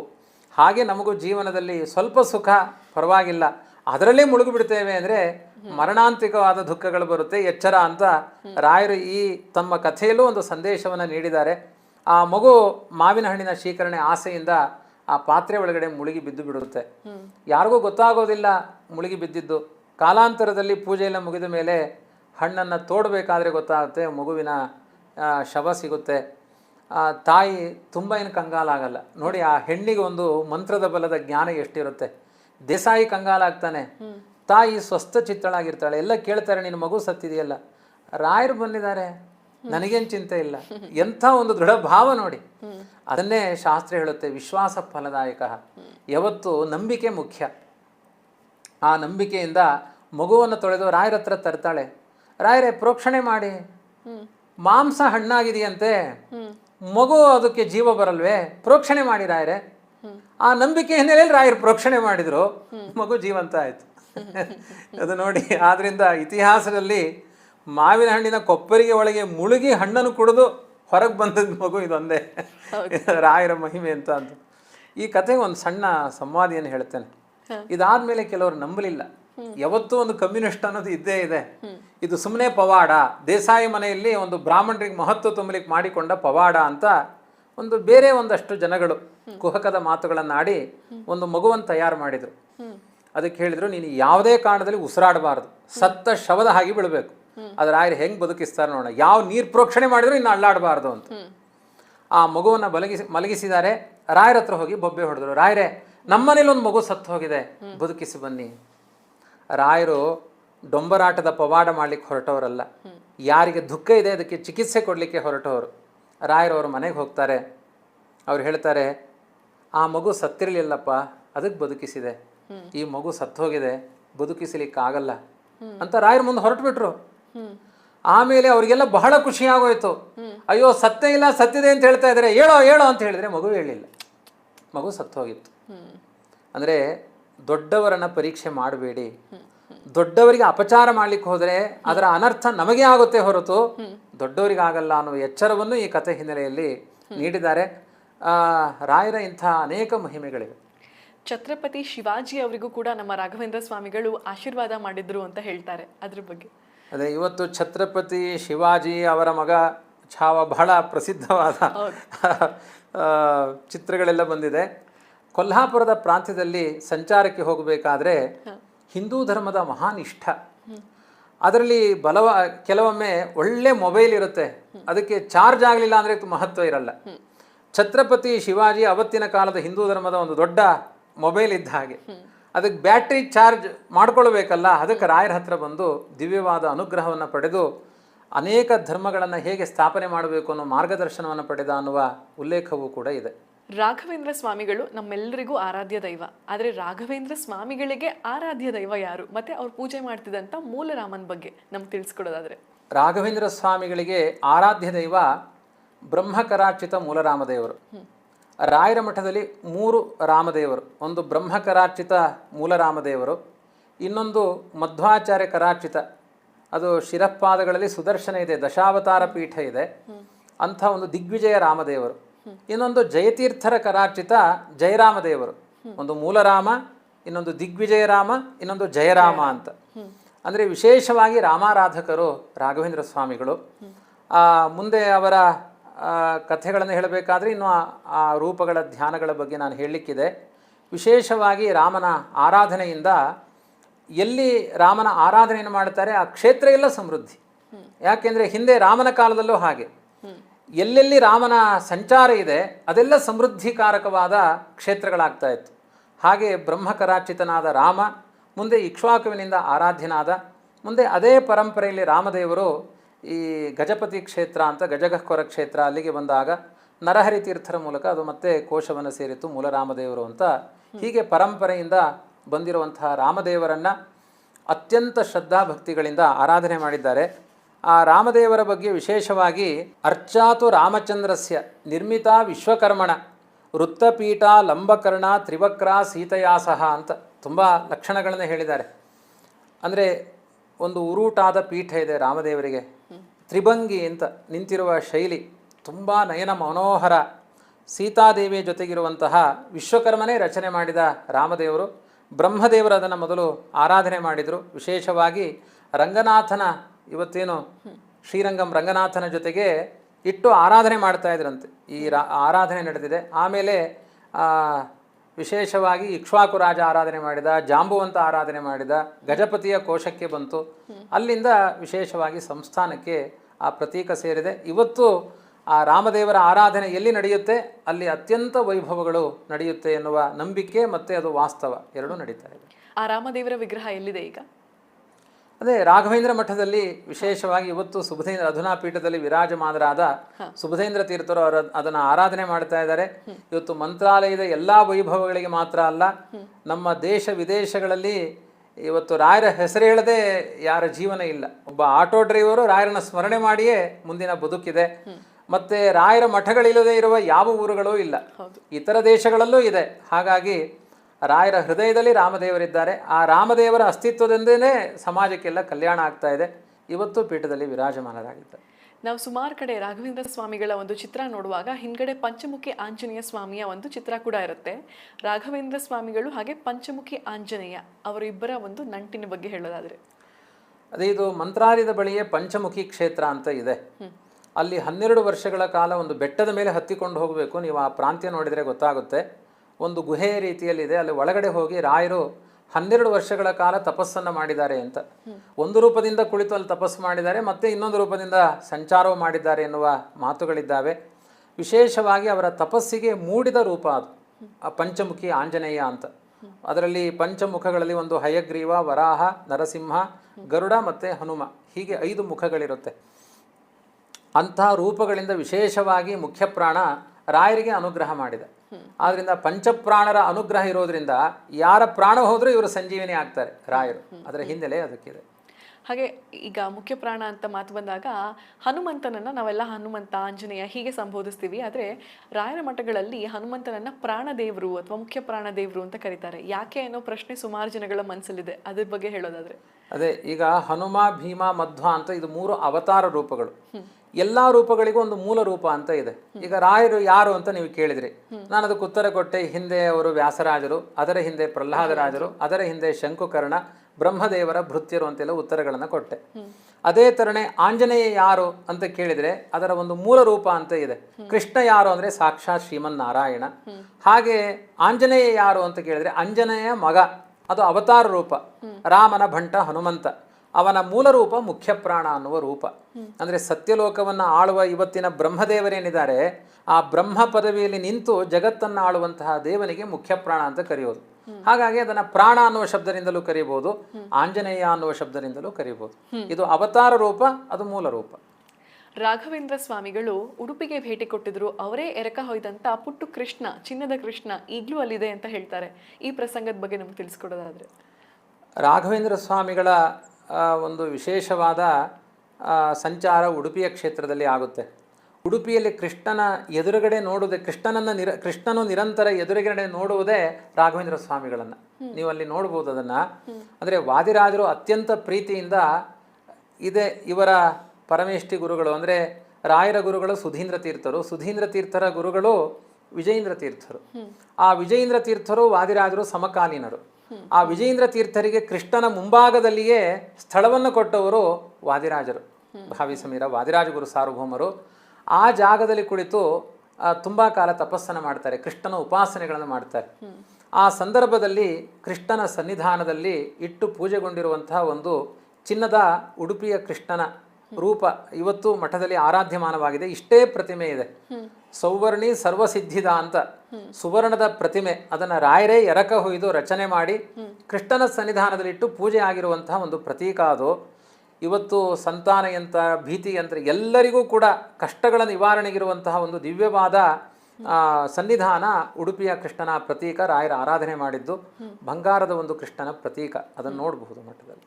ರಾಯರು ನಮ್ಮ ತಿರುಪತಿ ಶ್ರೀನಿವಾಸನಿಗೆ ಏಕಾಂತ ಸೇವೆ ನಡೆಸ್ತಾರೆ, ಅಂಥದ್ದೊಂದು ಪ್ರಸಂಗ ನಡೆಯುತ್ತೆ ಅಂತ ಹೇಳ್ತಾರಲ್ಲ, ಅದ್ರ ಬಗ್ಗೆ ನಮ್ಗೆ ತಿಳಿಸ್ಕೊಡೋದಾದ್ರೆ. ಅದೇ ಯಾವತ್ತು ಕೃತಜ್ಞತೆ ಅನ್ನೋದು ಮನುಷ್ಯನಿಗೆ ತುಂಬ ಮುಖ್ಯವಾಗಿದೆ. ಅವರ ಬದುಕಿನಲ್ಲಿ ಅವರ ಅವತಾರ ಆಗಿದ್ದೇ ವೆಂಕಟನಾಥ ಅಂತ ಹೆಸರು ಬಂದಿದ್ದೇ ಶ್ರೀನಿವಾಸನಿಂದ. ಹಾಗಾಗಿ ಕಲಿಯುಗದಲ್ಲಿ ಒಂದು ಪ್ರಸಿದ್ಧವಾದ ಮಾತಿದೆ, ದೇವರೆಂದರೆ ತಿರುಪತಿಯ ತಿಮ್ಮಪ್ಪ, ಗುರುಗಳೆಂದರೆ ಮಂಚಾಲಯ ರಾಘಪ್ಪ ಅಂತ. ಹಾಗಾಗಿ ಆ ರಾಘಪ್ಪನಿಗೂ ಬಲವನ್ನು ತುಂಬುವವನು ಯಾರು ಅಂದರೆ ತಿಮ್ಮಪ್ಪ. ಹಾಗಾಗಿ ತಿಮ್ಮಪ್ಪನ ಸನ್ನಿಧಾನಕ್ಕೆ ಹೋಗಿ ಆ ಕೃತಜ್ಞತೆಯನ್ನು ಸಮರ್ಪಣೆ ಮಾಡಿದರು. ಅನೇಕ ವರ್ಷಗಳ ಕಾಲ ಅಲ್ಲಿ ನಿಂತು ಶ್ರೀನಿವಾಸನಿಗೆ ಸೇವೆಯನ್ನು ಮಾಡಿದ್ದಾರೆ. ನಮ್ಮ ರಾಘವೇಂದ್ರ ಸ್ವಾಮಿಗಳು ಬೃಂದಾವನ ಪ್ರವೇಶ ಮಾಡಿದ್ರ ಬಗ್ಗೆ ಯಾಕೆ ಆ ನಿರ್ಧಾರ ಕೈಗೊಳ್ತಾರೆ, ಹಾಗೇನೆ ಮಂತ್ರಾಲಯವನ್ನೇ ಆ ಕ್ಷೇತ್ರವನ್ನೇ ಯಾಕೆ ಆಯ್ಕೆ ಮಾಡ್ಕೊಳ್ತಾರೆ? ನಾನು ಹಿಂದೆ ನಿಮಗೆ ಸೂಚನೆ ಮಾಡಿದೆ, ಆ ಸಿದ್ದಿ ಮಸೂದ್ ಖಾನ್ ಬಳಿ ಮಂತ್ರಾಲಯವನ್ನೇ ಬಯಸಿದ್ರು. ಯಾಕೆಂದರೆ ಒಂದು ಅವರ ಹಿಂದಿನ ಕಾರ್ಯಕ್ಷೇತ್ರ, ಎಲ್ಲದಕ್ಕಿಂತ ಹೆಚ್ಚು ಇವತ್ತು ಅಲ್ಲಿಯ ಜನಗಳು ಹೇಳ್ತಾರೆ ಅದಕ್ಕೆ ತುಂಬ ಪುರಾವೆಗಳಿದೆ. ರಾಮಲಿಂಗೇಶ್ವರ ದೇವಸ್ಥಾನ ಅಂತ ಇದೆ, ರಾಮದೇವರು ಓಡಾಡಿದ ಜಾಗ ಅದು, ರಾಮದೇವರು ಬಂದಿರುವಂತಹ ಸ್ಥಳ ಅದು. ಹಾಗಾಗಿ ಆ ಪ್ರಾಂತ್ಯ ಮತ್ತು ಎಲ್ಲದಕ್ಕಿಂತ ಹೆಚ್ಚು ತುಂಗಭದ್ರಾ ನದಿ, ತುಂಗಭದ್ರಾ ನದಿಯಲ್ಲಿ ಹಯಗ್ರೀವ ದೇವನ ಸನ್ನಿಧಾನ ಇದೆ. ಆದ್ದರಿಂದ ಜ್ಞಾನ ಕಾರ್ಯಗಳು ಅಧಿಕವಾಗಿ ನಡೆಯುತ್ತೆ ಈ ಹಿನ್ನೆಲೆಯಲ್ಲಿ. ಮತ್ತು ದುರ್ಗೆಯ ಸೂಚನೆಗಳಾಗುತ್ತೆ, ಇಂತಹ ಜಾಗಕ್ಕೆ ಬಾ ಅಂತ. ಮಂಚಾಲಮ್ಮ, ಅದು ಪರಶುರಾಮ ದೇವರ ಒಂದು ಸನ್ನಿಧಾನವೂ ಅಲ್ಲಿದೆ. ವಿಶೇಷವಾಗಿ ಆ ಕ್ಷೇತ್ರದಲ್ಲಿ ತುಂಬ ಸನ್ನಿಧಾನಗಳಿದೆ. ರಾಮಲಿಂಗೇಶ್ವರ ದೇವಸ್ಥಾನ ಅಂತ ಇದೆ. ಮತ್ತು ಹಿರಣ್ಯಕಶ್ಯಪು ಅಲ್ಲಿ ಒಂದು ರುದ್ರದೇವರನ್ನ ಸ್ಥಾಪನೆ ಮಾಡಿದ್ದಾನೆ. ರಾಯರ ಮುಂದೆ ನೀವು ಒಂದು ಪ್ರಾಣದೇವರ ಒಂದು ಪ್ರತೀಕವನ್ನು ನೋಡ್ತೀರಿ. ಆ ಪ್ರಾಣದೇವರ ಕೆಳಭಾಗದಲ್ಲಿ ಒಂದು ರುದ್ರದೇವರ ಪ್ರತೀಕ ಇದೆ. ಅದನ್ನು ಹಿರಣ್ಯಕಶ್ಯಪುವೇ ಪ್ರತಿಷ್ಠೆ ಮಾಡಿದ್ದಾನೆ, ರುದ್ರದೇವರ ಆರಾಧನೆ ಮಾಡ್ತಾ ಇದ್ದ ಅನ್ನುವ ಮಾತುಗಳಿದೆ. ಹಾಗಾಗಿ ಪೂರ್ವಾಶ್ರಮದಲ್ಲಿ, ಪೂರ್ವ ಜನ್ಮದಲ್ಲಿ ಪ್ರಹ್ಲಾದರಾಜರಾಗಿ ಆ ಕ್ಷೇತ್ರದ ಮಹಿಮೆಯನ್ನೆಲ್ಲ ಅರ್ಥ ಮಾಡಿಕೊಂಡು, ಮತ್ತು ರಾಯರು ಅದು ಅವತ್ತಿನ ಕಾಲದಲ್ಲಿ ಬಂಜರು ಭೂಮಿ. ರಾಯರು ಏನು ಮಾಡ್ಲಿಕ್ಕೆ ಹೊರಟಿದ್ದಾರೆ ಅಂದರೆ ಸಮೃದ್ಧವಾದ ಭೂಮಿಗಳನ್ನು ಸಮೃದ್ಧ ಮಾಡ್ಲಿಕ್ಕೆ ಹೊರಲಿಲ್ಲ. ಯಾವುದು ಬರಡಾಗಿದೆಯೋ ಅದನ್ನು ಸಮೃದ್ಧಿಗೆ ತರಲಿಕ್ಕೆ ಹೊರಟವರು. ಶೋಷಿತರನ್ನ ಮೇಲೆ ತರಬೇಕು, ಅದು ರಾಯರ ಗುರಿಯಾಗಿತ್ತು. ಹಾಗಾಗಿ ಇವತ್ತು ಮಂತ್ರಾಲಯ ಅದೊಂದು ಇಂದ್ರಪ್ರಸ್ಥ, ಅದು ಅವರ ಮಹಿಮೆಯಿಂದ. ಹಾಗಾಗಿ ಅದನ್ನೇ ಆಯ್ಕೆ ಮಾಡ್ತಾರೆ. ಬೃಂದಾವನ ಯಾಕೆ ಪ್ರವೇಶ ಮಾಡ್ತಾರೆ? ಮನುಷ್ಯ ಲೋಕದಲ್ಲಿ ಬಂದಾಗ ದೇವತೆಗಳು ಮನುಷ್ಯರಂತೆ ವ್ಯವಹಾರ ಮಾಡಬೇಕು, ಇಷ್ಟು ಕಾಲ ಅಂತ ಇದೆ. ಯಾವ ಉದ್ದೇಶದಿಂದ ರಾಯರ ಅವತಾರ ಮಾಡಿದ್ರೋ ಅದನ್ನೆಲ್ಲ ಸಮರ್ಪಕವಾಗಿ ಸಾಧನೆ ಮಾಡಿ ತೋರಿಸಿದರು. ಹಾಗಾಗಿ ಒಂದು ಭಗವಂತನ ಸೂಚನೆ, ನಿನ್ನ ಅವತಾರ ಕಾರ್ಯ ಮುಕ್ತಾಯವಾಗಿದೆ ಅಂತ. ಹಾಗಾಗಿ ರಾಯರು ಒಂದು ವೃಂದಾವನವನ್ನು ಪ್ರವೇಶ ಮಾಡಬೇಕು ಅನ್ನುವ ಸಂಕಲ್ಪವನ್ನು ಮಾಡಿದರು. ನಮ್ಮ ಮಾಧ್ವ ಇತಿಹಾಸದಲ್ಲಿ ಸಶರೀರವಾಗಿ ವೃಂದಾವನವನ್ನು ಪ್ರವೇಶ ಮಾಡಿದವರು ರಾಯರಿಗಿಂತ ಮೊದಲು ಭಾವಿ ಸಮೀರ ವಾದಿರಾಜ ಗುರು ಸಾರ್ವಭೌಮರು ಶಿರಸಿಯ ಹತ್ತಿರದಲ್ಲಿ ಸೋದಾ ಕ್ಷೇತ್ರ ಅಂತ ಇದೆ, ಅಲ್ಲಿ ಪಂಚವೃಂದಾವನಗಳ ಸನ್ನಿಧಾನ ಇದೆ. ಅವರು ಹಾಗೆ ವೃಂದಾವನವನ್ನು ಪ್ರವೇಶ ಮಾಡಿದರು. ಅವರೇ ವೃಂದಾವನಗಳನ್ನೆಲ್ಲ ತಯಾರು ಮಾಡಿ ಪ್ರವೇಶ ಮಾಡಿತ್ತು. ನಂತರ ಅದೇ ಕ್ರಮದಲ್ಲಿ ವೃಂದಾವನವನ್ನು ಪ್ರವೇಶ ಮಾಡಿದವರು ಮಾಧ್ವ ಇತಿಹಾಸದಲ್ಲಿ ರಾಘವೇಂದ್ರ ಸ್ವಾಮಿಗಳು. ಜೀವಂತವಾಗಿ ಸಶರೀರ ವೃಂದಾವನ ಪ್ರವೇಶ ಅಂತ ಅಂದರೆ ಅವರ ಶವ ಆಗುವುದು ಈ ಥರದ್ದು ಯಾವುದೂ ಇಲ್ಲ. ಇವತ್ತು ವೃಂದಾವನದಲ್ಲೇ ಸನ್ನಿಹಿತರಾಗಿದ್ದಾರೆ. ಮನುಷ್ಯ ಲೋಕದಲ್ಲಿ ಕಾಣಿಸಿಕೊಳ್ಳಬಾರದು ಅಂತ ವೃಂದಾವನದಲ್ಲಿ ಅದೃಶ್ಯರಾಗಿ ಇದ್ದಾರೆ. ಆ ಪರಿಸರ ಎಲ್ಲ ತುಂಬ ಪವಿತ್ರವಾದದ್ದು, ಯಾರೂ ನಡೆದಾಡೋ ಹಾಗಿಲ್ಲ. ಮತ್ತು ಅರ್ಚಕರೆಲ್ಲ ವೃಂದಾವನದ ಸುತ್ತ ಓಡಾಡ್ತಾರಲ್ವ ಅಂದರೆ ಅದು ಹೇಳ್ತಾರೆ, ಅದಕ್ಕೂ ಎಲ್ಲ ಉತ್ತರ ಅವಾಗಲೇ ಕೊಟ್ಟಿದ್ದಾರೆ. ಇವರೆಲ್ಲ ಮಕ್ಕಳಿದ್ದ ಹಾಗೆ, ಮಕ್ಕಳು ಅಪ್ಪ ಅಮ್ಮನ ಮೈ ಮೇಲೆಲ್ಲ ಕುಣಿದಾಡ್ಬೋದು, ಬೇರೆಯವರಿಗೆ ಅವಕಾಶ ಇಲ್ಲ. ಹಾಗಾಗಿ ಅಲ್ಲಿ ಆರಾಧನೆ ಮಾಡೋರೆಲ್ಲ ರಾಯರ ಮಕ್ಕಳಿಗೆ ಸಮಾನ ಅನ್ನುವ ಭಾವಗಳಿದೆ. ಹಾಗಾಗಿ ಅದು ತುಂಬ ಪವಿತ್ರವಾದ ಜಾಗ. ವೃಂದಾವನ ಪ್ರವೇಶ ಮಾಡುವ ಸಂಕಲ್ಪವನ್ನು ರಾಘವೇಂದ್ರ ಸ್ವಾಮಿಗಳು ಮಾಡ್ತಾರೆ. ಎಷ್ಟನೇ ವಯಸ್ಸಿಗೆ ವೃಂದಾವನ ಪ್ರವೇಶ ಮಾಡ್ತಾರೆ ರಾಯರು? ಅದೇ ಸುಮಾರು ಒಂದು 80-81ನೇ ರಾಯರ ದೃಷ್ಟಿಯಿಂದ ವಯಸ್ಸಾಗುತ್ತೆ. ವೃಂದಾವನ ಪ್ರವೇಶದಲ್ಲಿ ಕೆಲವು ಅಂಶಗಳನ್ನು ಹೇಳಬೇಕು. ವೃಂದಾವನ ತಯಾರಿಗೆ ಒಂದಷ್ಟು ಶಿಲೆಗಳು ಎಲ್ಲ ತಯಾರಾಗಿರುತ್ತೆ, ಆದರೆ ಅದನ್ನು ಅಂಗೀಕಾರ ಮಾಡೋದಿಲ್ಲ. ಯಾಕೆಂದರೆ ರಾಯರು ಗತಿಸಿದ ಮೇಲೆ ನಡೆಯುವ ಪವಾಡಗಳಲ್ಲ. ವೃಂದಾವನ ಪ್ರವೇಶ ಮಾಡ್ತೀನಿ ಅಂತ ಶಿಷ್ಯರಿಗೆ ಬೋಧನೆ ಮಾಡಿದ್ದಾರೆ ಅವರು ಯೋಗೀಂದ್ರ ತೀರ್ಥರು. ಹಾಗಾಗಿ ಈಗ ನೀವು ಈ ಶಿಲೆಗಳನ್ನೆಲ್ಲ ಮಾಡೋದು ಬೇಡ, ನಾನು ಹೇಳಿದ ಜಾಗದಿಂದ ಶಿಲೆಗಳನ್ನು ತಗೊಂಡು ಬನ್ನಿ ಅಂತಾರೆ. ಮಾಧಾವರಂ ಬಳಿ ಶಿಲೆಗಳಿವೆ. ಅದು ರಾಮಚಂದ್ರ ದೇವರು ಪ್ರಯಾಣ ಮಾಡಬೇಕಾದ್ರೆ ಆ ಶಿಲೆ ಮೇಲೆ ತಾನು ವಿಶ್ರಾಂತಿಯನ್ನು ಪಡೆದ ಶಿಲೆಗಳು ಅಂತ. ಅಂಥ ಪವಿತ್ರವಾದ ಶಿಲೆಯನ್ನು ಹೊತ್ತು ತನ್ನಿ. ಯಾಕೆ ಅಂದರೆ ಬೃಂದಾವನ ಇದು ಸಮಾಜಕ್ಕೆ, ಅದರ ಭಗವಂತನ ಅನುಗ್ರಹ ಸಮಾಜಕ್ಕೆ ಮುಟ್ಟಬೇಕು. ಹಾಗಾಗಿ ಸಮಾಜಮುಖಿಯಾಗುವಂತಹ ಒಂದು ಸನ್ನಿಧಾನ ಅಲ್ಲಿದೆ ಅಂತ ಅವರೇ ಸೂಚನೆ ಮಾಡಿ ಆ ಬಂಡೆಗಳನ್ನು ತರಿಸ್ತಾರೆ. ರಾಮದೇವರು ಕುಳಿತ ಬಂಡೆಗಳನ್ನೇ ಕೆತ್ತುತ್ತಾರೆ. ಅದರ ಎದುರುಗಡೆ ಇರುವ ರಾಯರ ವೃಂದಾವನದ ಎದುರುಗಡೆ ಇರುವ ಆಂಜನೇಯನೂ ಕೂಡ ಈ ವೃಂದಾವನದ ಅಧಿಕವಾದ ಶಿಲೆಯ ಭಾಗದಿಂದಲೇ ಆಂಜನೇಯನನ್ನ, ಅದು ಯೋಗೀಂದ್ರ ತೀರ್ಥರು ಪ್ರತಿಷ್ಠೆ ಮಾಡಿದ್ದು ಆಂಜನೇಯ ಎದುರು ಭಾಗದಲ್ಲೇ ಇದೆ. ಅದನ್ನ ಉಳಿದ ಕಲ್ಲುಗಳಿಂದ ಮಾಡ್ತಾರೆ. ಮತ್ತು ಉಳಿದ ಕಲ್ಲಿನಿಂದ ಎದುರುಗಡೆಯೂ ಒಂದು ಶಿವಲಿಂಗವನ್ನು ಸ್ಥಾಪನೆ ಮಾಡ್ತಾರೆ. ಹೀಗೆ ಒಂದು, ಆದ್ರಿಂದ ಯಾರೂ ಅಲ್ಲಿ ಆವಾಹನೆ ಮಾಡಿ ತೆಗೆಯುವ ವ್ಯವಸ್ಥೆಗಳಿಲ್ಲ. ದಿವ್ಯವಾದ ಸನ್ನಿಧಾನ ರಾಮದೇವರ ಸನ್ನಿಧಾನದಿಂದ ಸಹಜವಾಗಿ ಆ ವೃಂದಾವನದಲ್ಲಿ ಇದೆ. ಆ ವೃಂದಾವನಕ್ಕೆ ಅವರು ಪ್ರವೇಶ ಕೊಟ್ಟಂತ ಪ್ರಸಂಗ ಹೇಗಿತ್ತು? ಅದೊಂದು ತುಂಬ ಮನಸ್ಸಿಗೆ ಒಪ್ಪಿಕೊಳ್ಳಿಕ್ಕಾಗದೇ ಇರುವ ಪ್ರಸಂಗ. ಯಾಕೆಂದರೆ ಸಮಾಜಮುಖಿಯಾಗಿ ಇಷ್ಟು ಎತ್ತರ ಕೊಂಡೊಯ್ತಾ ಇದ್ದಾರೆ. ಆಧ್ಯಾತ್ಮಿಕ ದಾರಿದ್ರ್ಯ ಇದ್ದವರ ದಾರಿದ್ರ್ಯ ಪರಿಹಾರ ಮಾಡ್ತಾ ಇದ್ದಾರೆ, ಭೌತಿಕ ಜೀವನದ ದಾರಿದ್ರ್ಯ ಇದ್ದವರ ದಾರಿದ್ರ್ಯ ಪರಿಹಾರ ಮಾಡ್ತಾ ಇದ್ದಾರೆ, ಮಾನಸಿಕ ಚಿಂತೆಯಿಂದ ಬಳಲಿದ್ದವರ ಚಿಂತೆಗೆ, ಇವತ್ತು ಡಿಪ್ರೆಷನ್ಗೆ ಚಿಕಿತ್ಸೆಗಳಿಲ್ಲ, ಚಿಂತೆ ಭಯಗಳಿಗೆ ಚಿಕಿತ್ಸೆ ಇಲ್ಲ, ಮೂಲಭೂತವಾದ 1000 ಸಮಸ್ಯೆಗಳಿಗೆ ಚಿಕಿತ್ಸೆ ಇಲ್ಲ.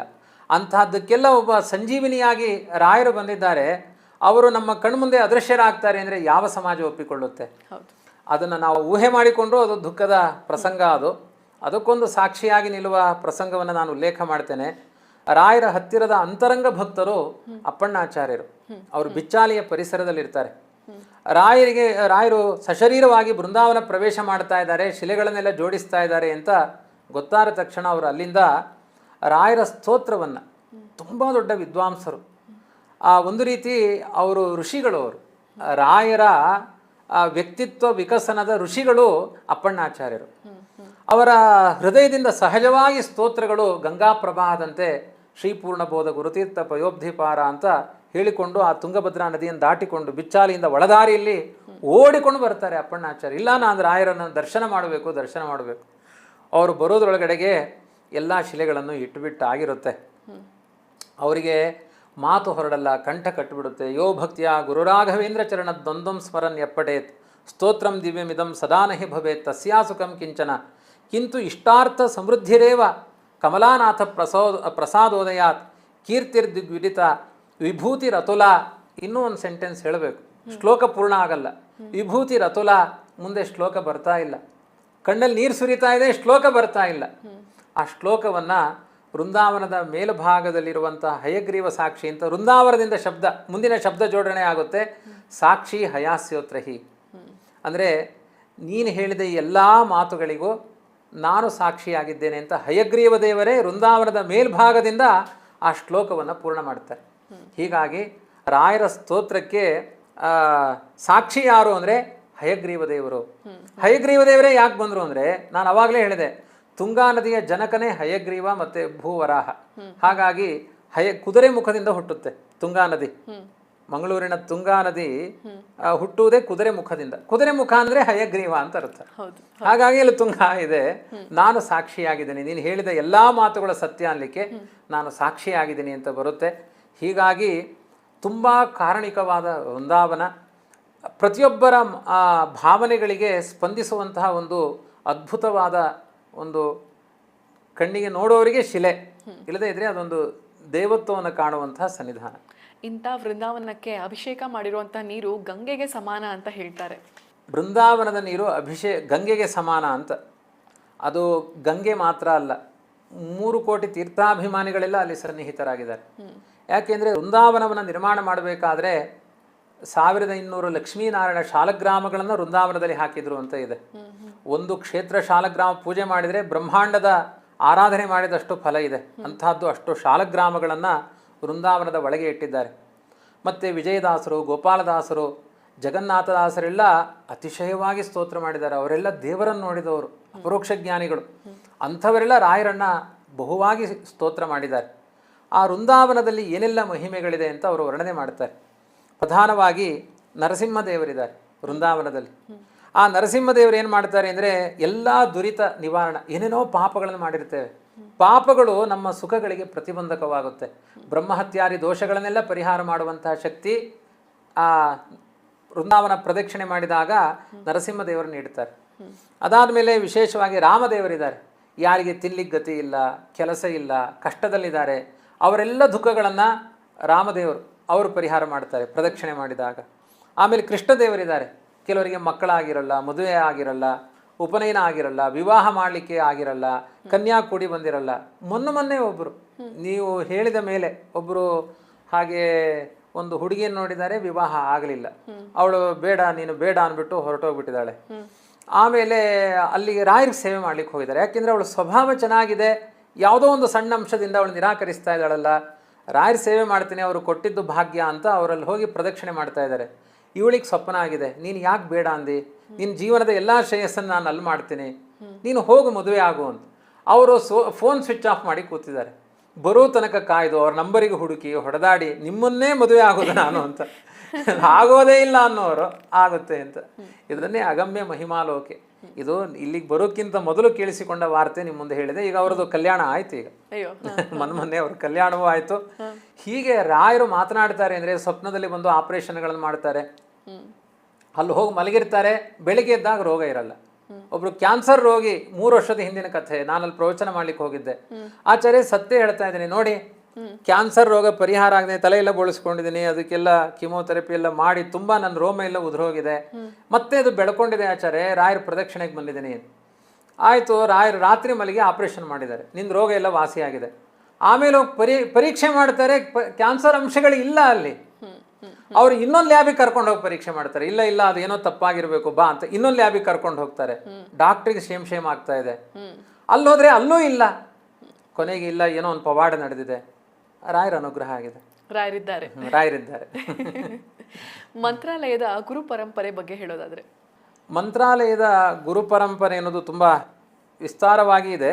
ಸಂಕ್ಷಿಪ್ತವಾಗಿ ಹಂಸನಾಮಕ ಪರಮಾತ್ಮನ ಪರಂಪರೆ ಮಧ್ವ ಗುರುಗಳ ನಂತರ ಪದ್ಮನಾಭ ತೀರ್ಥರು, ಆಮೇಲೆ ನರಹರಿ ತೀರ್ಥರು, ಮಾಧವ ತೀರ್ಥರು, ಅಕ್ಷೋಭ್ಯ ತೀರ್ಥರು, ಟೀಕಾಕೃತ್ಪಾದರು, ವಿದ್ಯಾಧಿರಾಜರು, ಕವೀಂದ್ರ ತೀರ್ಥರು, ವಾಗೀಶ ತೀರ್ಥರು, ರಾಮಚಂದ್ರ ತೀರ್ಥರು, ವಿಭುಧೇಂದ್ರ ತೀರ್ಥರು, ಜಿತಾಮಿತ್ರರು, ರಘುನಂದನ ತೀರ್ಥರು, ಆಮೇಲೆ ಸುರೇಂದ್ರ ತೀರ್ಥರು. ಸುರೇಂದ್ರ ತೀರ್ಥರ ಶಿಷ್ಯರೇ ವಿಜಯೇಂದ್ರ ತೀರ್ಥರು. ವಿಜಯೇಂದ್ರ ತೀರ್ಥರ ಶಿಷ್ಯರು ಸುಧೀಂದ್ರ ತೀರ್ಥರು. ಸುಧೀಂದ್ರ ತೀರ್ಥರ ಶಿಷ್ಯರು ರಾಘವೇಂದ್ರ ಸ್ವಾಮಿಗಳು. ರಾಘವೇಂದ್ರ ಸ್ವಾಮಿಗಳ ಶಿಷ್ಯರು ಯೋಗೀಂದ್ರ ತೀರ್ಥರು ಅಂತ. ಇನ್ನು ಈಗ ಸುಬುಧೇಂದ್ರ ತೀರ್ಥರ ತನಕ ಪಟ್ಟಿ ಇದೆ. ಅಷ್ಟು ಒಂದು ದೊಡ್ಡ ರಾಮಾರಾಧಕರ ದೊಡ್ಡ ತಂಡವೇ ಇದೆ. ಆಗಲೇ ತಾವು ಅಪ್ಪಣ್ಣಾಚಾರ್ಯರ ಬಗ್ಗೆ ಹೇಳ್ತಿದ್ರಿ, ಅವರು ರಾಯರ ಜೊತೆ ಸಾಕಷ್ಟು ಸಮಯ ಕಳೀತಾರೆ ಅಂತ. ಮುಂದೆ ಅವರು ಮಂತ್ರಾಲಯದಲ್ಲಿ ಉಳ್ಕೊಳ್ತಾರಾ, ರಾಯರ ಸೇವೆ ಸಲ್ಲಿಸ್ತಾರಾ, ಅಥವಾ ಮುಂದೆ ಹೇಗಾಗುತ್ತೆ? ಅಪ್ಪಣ್ಣಾಚಾರ್ಯರ ಭಾವಗಳೆಲ್ಲ ರಾಯರಿಗೆ ಸಮರ್ಪಣೆ ಆಗಿಬಿಡುತ್ತೆ. ಇವತ್ತು ಬಿಚ್ಚಾಲಿಯಲ್ಲಿ ಒಂದು ರಾಯರ ಸನ್ನಿಧಾನ ಇದೆ. ಬಿಚ್ಚಾಲಿಯಲ್ಲಿ ಅಪ್ಪಣ್ಣಾಚಾರ್ಯರ ಮನೆಯೂ ಇದೆ. ರಾಯರಿಗೆ ಈಗ ಕೆಲವೊಮ್ಮೆ ನಾವು ಗುರುಗಳನ್ನ ಪ್ರೀತಿಸ್ತಾ ಇರ್ತೇವೆ, ಗುರುಗಳು ನಮ್ಮನ್ನ ಪ್ರೀತಿಸ್ತಾರೋ ಇಲ್ವೋ ಅಂತ. ಹಾಗಾಗಿ ರಾಯರು ಒಂದು ಸನ್ನಿಧಾನದಿಂದ ಬಿಚ್ಚಾಲಿಯಲ್ಲೇ ಇದ್ದಾರೆ, ಅಪ್ಪಣ್ಣಾಚಾರ್ಯರ ಹೃದಯದಲ್ಲೇ ಇದ್ದಾರೆ. ಕೃಷ್ಣ ಹೇಳ್ತಾನೆ, ಯಾರು ನನ್ನನ್ನು ಭಕ್ತಿಯಿಂದ ಭಜಿಸ್ತಾರೋ ಅವರ ಒಳಗಡೆ ನಾನಿದ್ದೇನೆ, ನನ್ನ ಒಳಗಡೆ ಅವರನ್ನು ಇಟ್ಟುಕೊಂಡಿದ್ದೇನೆ ಅಂತ. ಅದಕ್ಕೊಂದು ದೃಷ್ಟಾಂತ ನೋಡಬೇಕು ಅಂದ್ರೆ ಈ ಅಪ್ಪಣ್ಣಾಚಾರ್ಯರು ರಾಘವೇಂದ್ರ ಸ್ವಾಮಿಗಳ ದೃಷ್ಟಾಂತ. ಅವರು ಬಿಚ್ಚಾಲಿಯಲ್ಲೇ ವಾಸ ಮಾಡಿಕೊಂಡಿದ್ರು. ರಾಯರು ಅವರ ಮನೆಯಲ್ಲಿ ವಾಸ ಮಾಡಿದ ಉಲ್ಲೇಖಗಳು ಕೂಡ ಇದೆ. ವಿಶೇಷವಾಗಿ ಏಕಾಂತ ಭಕ್ತರಾಗಿ ರಾಯರ ಎಲ್ಲ ಅನುಗ್ರಹವನ್ನು ಪಡ್ಕೊಂಡಿದ್ದಾರೆ ಅಪ್ಪಣ್ಣಾಚಾರ್ಯ. ಮಂತ್ರಾಲಯಕ್ಕೆ ಹೋದಾಗ ನಾವಲ್ಲಿ ನೋಡ್ಲೇಬೇಕಿರುವಂತ ರಾಯರ ಬೃಂದಾವನ ಬಿಟ್ಟು ಬೇರೆ ಬೇರೆ ಕ್ಷೇತ್ರಗಳು, ಅಂದ್ರೆ ಒಂದು ಆಂಜನೇಯ ಸ್ವಾಮಿಯ ದೇವಸ್ಥಾನ ಇದೆ, ಆತರ ಬೇರೆ ಯಾವೆಲ್ಲ ದೇವಸ್ಥಾನಗಳಿದೆ ಅಂತ? ಮಂತ್ರಾಲಯದ ಒಳಗಡೆಯೇ ಒಂದು ವೆಂಕಟೇಶನ ದೇವಸ್ಥಾನ ಇದೆ. ಅಂದ್ರೆ ರಾಘವೇಂದ್ರ ಸ್ವಾಮಿಗಳೇ ಈಗ ವೃಂದಾವನ ಎಲ್ಲ ನಿರ್ಮಾಣ ಆದಮೇಲೆ ಈ ಪ್ರಾಂತ್ಯ ಇದೆ. ಅದಕ್ಕಿಂತ ಮೊದಲು ರಾಯರಲ್ಲಿಗೆ ಬರ್ತಾ ಇದ್ರು. ಅವರೊಂದು ವೆಂಕಟೇಶನ ಸನ್ನಿಧಾನವನ್ನು ಸ್ಥಾಪನೆ ಮಾಡಿ ಅಲ್ಲೇ ಆನ್ಹಿಕಗಳನ್ನು ಮಾಡ್ತಾ ಇದ್ರು. ಇವತ್ತು ಊರಿನ ಒಳಗಡೆ ಆ ವೆಂಕಟೇಶ ದೇವರ ಸನ್ನಿಧಾನ ಇದೆ, ತುಂಬಾ ರಮಣೀಯವಾಗಿದೆ. ನೀವೆಲ್ಲ ಹೋದಾಗ ನೋಡ್ಬೋದು ಅದನ್ನ. ಆ ಕಾಲಾಂತರದಲ್ಲಿ ಅದನ್ನು ಜೀರ್ಣೋದ್ಧಾರ ಮಾಡಿ ಸುಷಮೀಂದ್ರ ತೀರ್ಥರು ಈಗ ಭವ್ಯವಾದ ಶಿಲಾಮಯವಾದ ಒಂದು ದೇವಸ್ಥಾನವೇ ಆಗಿದೆ. ಆ ದೇವಸ್ಥಾನ ಇದೆ. ಅದಾದ ಮೇಲೆ ಮಂಚಾಲಮ್ಮನ ಸನ್ನಿಧಾನ ಇದೆ. ಅದರ ಹತ್ತಿರವೇ ಪರಶುರಾಮ ದೇವರ ಸನ್ನಿಧಾನ ಇದೆ. ಆವಾಗ ನಾನು ಹೇಳಿದೆ ರಾಮಲಿಂಗೇಶ್ವರ ಅಂತ ಒಂದು ದೇವಸ್ಥಾನ ಇದೆ. ಎಲ್ಲ ವರ್ಗದವರು ಬಂದು ಅಲ್ಲಿ ನಡ್ಕೊಳ್ತಾರೆ. ರಾಮದೇವರಲ್ಲಿ ಸ್ಥಾಪನೆ ಮಾಡಿದ್ದು ಅನ್ನುವ ಭಾವದಿಂದ ಎಲ್ಲರೂ ನಡೆದುಕೊಳ್ತಾರೆ. ಇನ್ನು ಮಂತ್ರಾಲಯದ ಆಸುಪಾಸಿರುವ ಊರುಗಳೆಲ್ಲ ದಾಸರ ಬೀಡೋದು, ಸನ್ನಿಧಾನಗಳ ಸರಮಾಲೆಯೇ ಇದೆ ಅಲ್ಲಿ.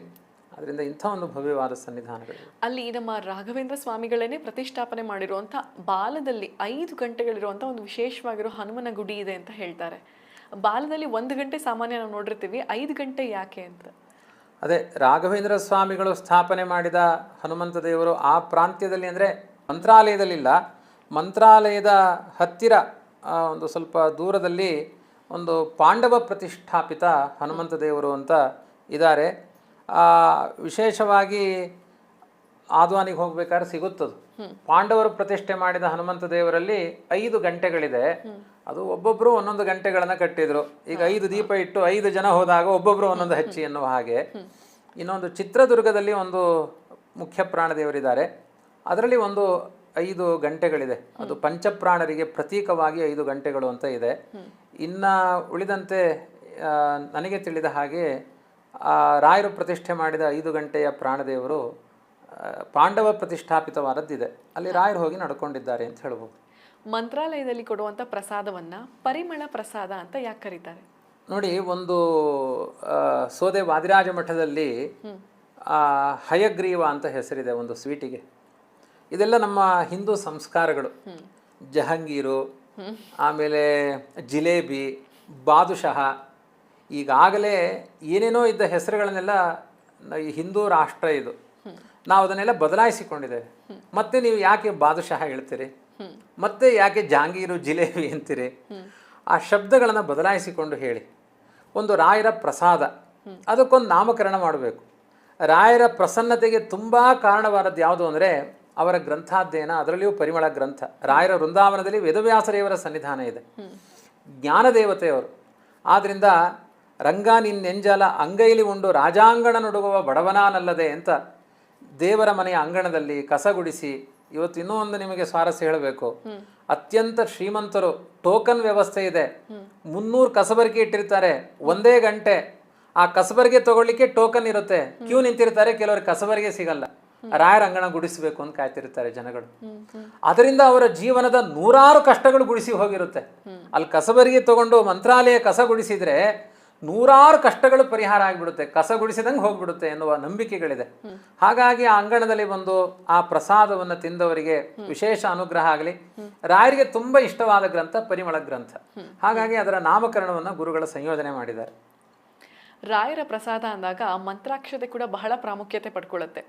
ಮಂತ್ರಾಕ್ಷತೆ ಬಗ್ಗೆ ಅಥವಾ ಯಾಕೆ ಮಂತ್ರಾಕ್ಷತೆ ಅಂತ ಹೇಳೋದಾದ್ರೆ, ಮಂತ್ರಾಕ್ಷತೆ ಎನ್ನುವುದು ರಾಮದೇವರ ಪಾದ ರಾಯರ ಸನ್ನಿಧಾನದಲ್ಲಿಟ್ಟು ವೃಂದಾವನಗಳಿಗೆ ಹಾಕಿ ಮಂತ್ರಗಳನ್ನು ಹೇಳಿ ತೆಗೆದುಕೊಳ್ತಾರೆ. ಇಲ್ಲದೇನಿದ್ರೆ ಬರೀ ಅದು ಅಕ್ಷತೆ ಕಾಳು, ಮಂತ್ರಪೂರ್ವಕವಾಗಿ ಬರುವ ಅಕ್ಷತೆ ಮಂತ್ರಾಕ್ಷತೆ ಅಂತ ಕರೆಸಿಕೊಳ್ಳುತ್ತೆ.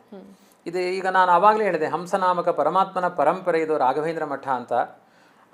ಶ್ರೀಮದ್ ಆನಂದ ತೀರ್ಥ ಭಗವತ್ಪಾದಾಚಾರ್ಯರು ನಮಗೆಲ್ಲ ಎಲ್ಲ ಮಾಧ್ವ ಮಠಗಳಿಗೂ ಮೂಲ ಗುರುಗಳವರು. ಅವರು ಏನು ತಮ್ಮ ಪರಂಪರೆಯ ಶಿಷ್ಯರಿಗೆ ಮಂತ್ರಾಕ್ಷತೆಯನ್ನು ಕೊಟ್ಟಿದ್ದಾರೆ, ಅದರ ಬುಟ್ಟಿಯ ಆ ಮಂತ್ರಾಕ್ಷತೆಯ ಸ್ಪರ್ಶ ಹಾಗೇ ಪರಂಪರೆಯಿಂದ ಬಂದಿದೆ. ಆ ಬುಟ್ಟಿಯನ್ನು ಯಾವತ್ತೂ ಬಿರಿದು ಮಾಡೋದಿಲ್ಲ. ಹಾಗಾಗಿ ಎಲ್ಲ ಜ್ಞಾನಿಗಳ ಎಲ್ಲ ಭಗವತ್ ಸನ್ನಿಧಾನವನ್ನು ಹೊತ್ತುಕೊಂಡ ಬುಟ್ಟಿ ಆ ಮಂತ್ರಾಕ್ಷತೆಯ ಬುಟ್ಟಿ.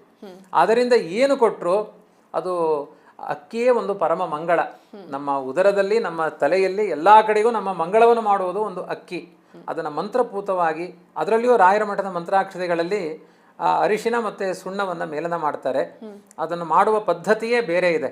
ಹಾಗೆ ಮಾಡಿ ಅದನ್ನು ಮಂತ್ರಪೂರ್ವಕವಾಗಿ ರಾಯರಿಗೆಲ್ಲ ಸಮರ್ಪಣೆ ಮಾಡಿ ಭಕ್ತರಿಗೆ ಕೊಟ್ಟರೆ, ಅವರ ತಲೆ ಮೇಲೆ ಹಾಕ್ಕೊಂಡ್ರೆ ಅವರ ದೇಹದ ಎಲ್ಲ ದೋಷಗಳು, ಅವರ ಪ್ರಾರಬ್ಧಗಳು ಪರಿಹಾರ ಆಗುತ್ತೆ ಎನ್ನುವ ನಂಬಿಕೆ ಮತ್ತು ಅದರ ಚಾಲನೆ ನಡೀತಾ ಇದೆ. ಅದು ವಾಸ್ತವಿಕವಾಗಿ ರಾಯರ ಆರಾಧನೆ ಒಂದು ಹಬ್ಬ ಅಂತಾನೆ ಹೇಳ್ಬೋದು ಎಲ್ರಿಗೂ. ಯಾರೆಲ್ಲ ಆರಾಧಕರಿದ್ದಾರೆ ಅವರಿಗೆ ರಾಯರ ಆರಾಧನೆ ಬಗ್ಗೆ ನಮ್ಗೆ ಹೇಳೋದಾದ್ರೆ, ರಾಯರ ಆರಾಧನೆ ಮೊದಲೆಲ್ಲ ಮಂತ್ರಾಲಯದಲ್ಲಿ ಒಂದು 30,000 ಜನ 40,000 ಜನ ಸೇರ್ತಾ ಇದ್ರು, ವೈಭವದಲ್ಲಿ ಆಗ್ತಾ ಇತ್ತು ಅಂತ. ಈಗ ಆರಾಧನೆ ಯಾವಾಗ ಹೋದರೂ ಆರಾಧನೆಯ ದೃಶ್ಯವೇ ಕಾಣಿಸುತ್ತೆ. ಅಂದರೆ ಗುರುವಾರದಿಂದ ಆರಂಭ ಮಾಡಿ ಭಾನುವಾರದ ತನಕ 30-40 ಸಾವಿರ ಜನಗಳಿಗೆ. ಇವತ್ತೇನು ಪೀಠದಲ್ಲಿದ್ದಾರೆ ಸುಬುಧೇಂದ್ರ ತೀರ್ಥ ಶ್ರೀಪಾದರು, ತುಂಬ ದೊಡ್ಡ ಪವಾಡ ಅವರ ಮೂಲಕ ರಾಯರು ನಡೆಸ್ತಾ ಇದ್ದಾರೆ. ಕೋಟಿ ಸಹಸ್ರಾರು ಕೋಟಿಗಳ ಯೋಜನೆ ಹಾಕ್ಕೊಂಡಿದ್ದಾರೆ. ಅನೇಕ ಗ್ರಾಮಗಳಿಗೆ ನೀರನ್ನು ಉಣಿಸುವಂತಹ ಒಂದು ದೊಡ್ಡ ಜಲಾಶಯವನ್ನು ನಿರ್ಮಾಣ ಮಾಡಿದ್ದಾರೆ. ಕೆಲವೊಮ್ಮೆ ತುಂಗಾದಲ್ಲಿ ನೀರಿರೋದಿಲ್ಲ, ಅನೇಕ ಗ್ರಾಮಗಳಿಗೆ ನೀರು ಸಿಗಬೇಕು. ಅಂಥ ಒಂದು ರಾಯರ ಕಾರುಣ್ಯದ ವಿಸ್ತಾರ ಇವತ್ತು ಮಂತ್ರಾಲಯದಲ್ಲಿ ನಡೀತಾ ಇದೆ. ಮತ್ತೆ ಒಂದು ಕಾರಿಡಾರ್ ಮಾಡಿದ್ದಾರೆ. ಸಾಕಷ್ಟು ಬಂದು ಇಳ್ಕೊಳ್ಳಿಕ್ಕೆ 3,000ಕ್ಕೂ ಅಧಿಕವಾದ ರೂಮುಗಳನ್ನು ವ್ಯವಸ್ಥೆ ಮಾಡಿದರೂ ಕೂಡ ಜನಗಳು ಬಂದು ಆ ಕಾರಿಡಾರಲ್ಲಿ ಮಲ್ಕೊಳ್ತಾರೆ. ನಾವು ರಾಯರ ಅಂಗಣದಲ್ಲಿ ಮಲ್ಕೊಳ್ಬೇಕು ಅಂತ. ಪ್ರತಿದಿನವೂ ಉತ್ಸವವೇ, ಪ್ರತಿದಿನವೂ ಆರಾಧನೆಯೇ. ಅದರಲ್ಲಿಯೂ ವಿಶೇಷವಾಗಿ ರಾಯರ ಆರಾಧನೆಯ ಪ್ರಸಂಗದಲ್ಲಿ ಲಕ್ಷ ಜನ ಬರ್ತಾರೆ. ಅದನ್ನು ಮೇಲಿಂದ ಪುಷ್ಪವೃಷ್ಟಿಯನ್ನು ಹೆಲಿಕಾಪ್ಟರ್ ಮೂಲಕ ಪುಷ್ಪವೃಷ್ಟಿಗಳನ್ನು ಮಾಡ್ತಾರೆ. ಇಷ್ಟು ಲಕ್ಷ ಜನ ಬಂದರೂ ಅವರಿಗೆ ಸಕಾಲದಲ್ಲಿ ಪ್ರಸಾದದ ವ್ಯವಸ್ಥೆ, ಸಮೃದ್ಧವಾದ ಭೋಜನ. ಇದೊಂದು ರಾಮದೇವರ ತ್ರೇತಾಯುಗದ ವೈಭವ ನೋಡಬೇಕು ಅಂದರೆ ಆ ಮಂತ್ರಾಲಯಕ್ಕೆ ಹೋಗಬೇಕು. ಅಂಥ ಒಂದು ಅದ್ಭುತವಾದ ಹಬ್ಬ ಕೇವಲ ಮಂತ್ರಾಲಯದಲ್ಲಿ ಹೀಗೆ ನಡೆಯುವುದಲ್ಲ, ಗ್ರಾಮಗಳಲ್ಲಿ, ಊರುಗಳಲ್ಲಿ, ವಿದೇಶ ದೇಶಗಳಲ್ಲಿಯೂ ಕೂಡ ರಾಯರ ಒಂದು ಹಬ್ಬದ ಉತ್ಸವ ಈ ರೀತಿ ನಡೆಯುತ್ತೆ. ಈಗ ರಾಯರ ಆರಾಧನೆ ಅಂದ್ರೆ ರಾಯರು ಹುಟ್ಟಿದ ದಿನಾನ ಅಥವಾ ಬೃಂದಾವನ ಪ್ರವೇಶ ಮಾಡಿದ ದಿನಾನ? ರಾಯರು ಹುಟ್ಟಿದ ದಿವಸವನ್ನ ಜಯಂತಿ ಅಂತ ಕರೀತಾರೆ. ನಾನು ಆವಾಗಲೇ ಹೇಳಿದೆ ಯಾವ ಸಂವತ್ಸರದಲ್ಲಿ ಅವರಿಗೆ ಆಶ್ರಮ ಆಯಿತು ಅಂತ. ಅದನ್ನ ಜಯಂತಿ, ಪಟ್ಟಾಭಿಷೇಕ ಮಹೋತ್ಸವ ಅಂತ ಮಾಡ್ತಾರೆ. ಎಲ್ಲರ ಆರಾಧನೆ ಎನ್ನುವುದೇನಿದೆ, ಅವರು ವೃಂದಾವನ ಪ್ರವೇಶ ಮಾಡಿದ ದಿವಸವೇ ಶ್ರಾವಣ ಬಹುಳ ದ್ವಿತೀಯ, ರಾಯರು ವೃಂದಾವನ ಪ್ರವೇಶ ಮಾಡಿದ ದಿವಸ, ಅವತ್ತೇ ಆರಾಧನೆ ಅಂತ ಕರೆಯೋದು. ಈ ಬೃಂದಾವನಕ್ಕೆ ಒಂದು ಪ್ರದಕ್ಷಿಣೆ ಹಾಕೋದರ ಫಲಗಳು ಅದರಿಂದ ನಾವು ಹೇಗೆ ರಾಯರ ಕೃಪೆಗೆ ಪಾತ್ರರಾಗಬಹುದು ಅಂತ? ಈಗ ಒಂದು ವೃಂದಾವನ ಅಂದರೆ ಎಲ್ಲ ವಿಧವಾದ ಸನ್ನಿಧಾನವನ್ನು ಅಲ್ಲಿ ಆವಾಹನೆ ಮಾಡಿರ್ತಾರೆ. ಸಮಸ್ತ ವನಾಭಿಮಾನಿಗಳು, ತೀರ್ಥಾಭಿಮಾನಿಗಳು, ದೇವತಾಭಿಮಾನಿಗಳ ಸನ್ನಿಧಾನ ಎಲ್ಲ ಭಗವದ್ ರೂಪಗಳ ಸನ್ನಿಧಾನ. ನಾನು ಆವಾಗಲೇ ಹೇಳಿದೆ, ಇಷ್ಟು ಶಾಲಗ್ರಾಮಗಳಿದೆ, ಎಲ್ಲ ಕೇಂದ್ರೀಕೃತವಾದ ಒಂದು ಸನ್ನಿಧಾನ ಅದು. ಅದನ್ನು ಪ್ರದಕ್ಷಿಣೆ ಮಾಡ್ತಾ ಇದ್ದರೆ ಅದರ ಪ್ರಭಾವಲಯಗಳು, ಈಗ ಒಂದು ಟವರ್ ಇದ್ದರೆ ಅದರ ನೆಟ್ವರ್ಕ್ ಸುತ್ತ ಹೇಗಿರುತ್ತೆ, ಹಾಗೆ ಇದೊಂದು ಪ್ರಧಾನವಾದ ಧರ್ಮದ ಒಂದು ಕೇಂದ್ರ ಸ್ಥಾನ. ಅದಕ್ಕೆ ಸುತ್ತ ಪ್ರದಕ್ಷಿಣೆ ಮಾಡಿದರೆ ಅದರ ಎಲ್ಲ ವಿಧವಾದ ಪಾಸಿಟಿವ್ ಎನರ್ಜಿ ನಮ್ಮ ದೇಹಕ್ಕೆ ಬರುತ್ತೆ. ಅದಕ್ಕೆ ಕೆಲವೊಮ್ಮೆ 10 ಪ್ರದಕ್ಷಿಣೆ ಮಾಡಿ, 24 ಪ್ರದಕ್ಷಿಣೆ ಮಾಡಿ, ನಿಮ್ಗಾಗಲಿಲ್ಲ ಅಂದರೆ 3 ಪ್ರದಕ್ಷಿಣೆ ಮಾಡಿ, ಈ ಥರ ಎಲ್ಲ ಹೇಳ್ತಾರೆ. ಹೆಚ್ಚು ಕಾಲ ಅಲ್ಲಿ ಇರಿ ಅನ್ನೋದ್ರಲ್ಲಿ ತಾತ್ಪರ್ಯ. ರಾಯರ ಅಂಗಣದಲ್ಲಿ ನೀವು ಹೆಚ್ಚು ಕಾಲ ಇದ್ದಷ್ಟು ನಿಮ್ಮ ಏನೋ ನೆಗೆಟಿವ್ ಎನರ್ಜಿಗಳೆಲ್ಲ ದೂರ ಆಗುತ್ತೆ, ಧನ್ಯಾತ್ಮಕವಾದ ಗುಣಗಳೆಲ್ಲ ನಿಮಗೆ ಬರುತ್ತೆ, ನಿಮ್ಮ ಆಲೋಚನೆಗಳು ಪರಿಶುದ್ಧವಾಗುತ್ತೆ, ನಿಮ್ಮ ಪ್ರಾರಬ್ಧಗಳು ಪರಿಹಾರ ಆಗುತ್ತೆ ಎನ್ನುವ ಅರ್ಥದಲ್ಲಿ ಇದೊಂದು ದೈವಿ ಭಾವನೆಯ ಸಂಕೇತವಾದ ಪ್ರದಕ್ಷಿಣೆಯ ಪದ್ಧತಿಯನ್ನು ಹೇಳ್ತಾರೆ. ನಿಮ್ಮ ಪರ್ಸನಲ್ ಎಕ್ಸ್ಪೀರಿಯನ್ಸ್ ರಾಯರ ಒಂದು ಧ್ಯಾನ ಮಾಡುವಾಗ ಅಥವಾ ರಾಯರೊಟ್ಟಿಗೆ ತಮ್ಮ ಅನುಭವ, ರಾಯರಿದ್ದಾರೆ ಅಂತ? ನಮ್ಮ ಬದುಕಿನ ಉದ್ದಕ್ಕೂ ಇದೆ.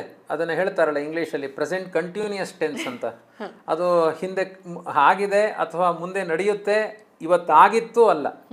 ಪ್ರತಿ ಕ್ಷಣವೂ ನಮ್ಮ ಹೃದಯದಲ್ಲಿ ರಾಯರು ನಮ್ಮ ಬದುಕನ್ನು ನಡೆಸ್ತಾ ಇದ್ದಾರೆ.